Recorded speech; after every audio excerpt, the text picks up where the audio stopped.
I'm Clay Carlino, and I am not a computer technician, which is why when I build stuff for my computer, I use cardboard boxes. My computer gets really hot when I run it.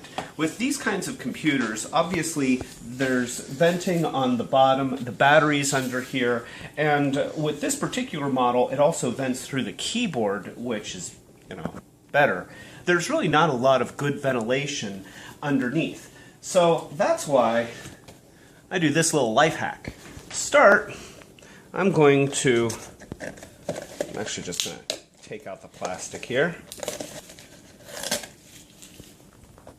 And then I'm going to cut across this edge, right along this side.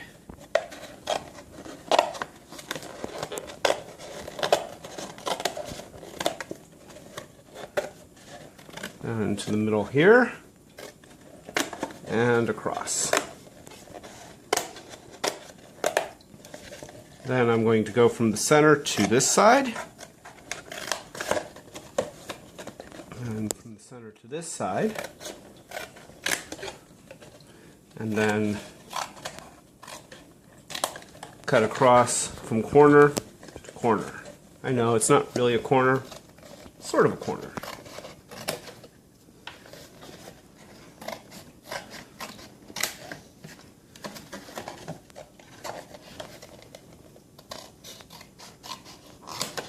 There we go. And then on this side, I can just kind of do sort of the same thing.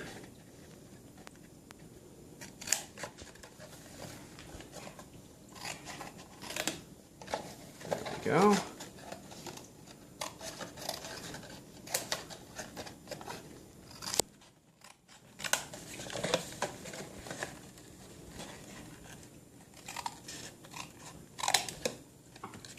Alright, there we go. Now, I just bend it here, bend it here,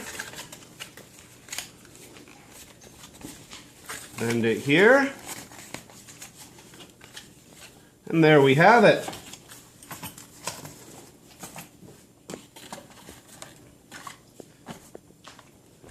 Now, there's plenty of airflow underneath, so my laptop runs cooler. So there you go. If you like this video or you like any of my other videos, please feel free to subscribe, click the thumbs up button. Other than that, knowing that you do not have to be afraid to use an old Kleenex box, or in this case a Puffs box, to keep your laptop cooler. This is Clay Carlino telling you to be brave.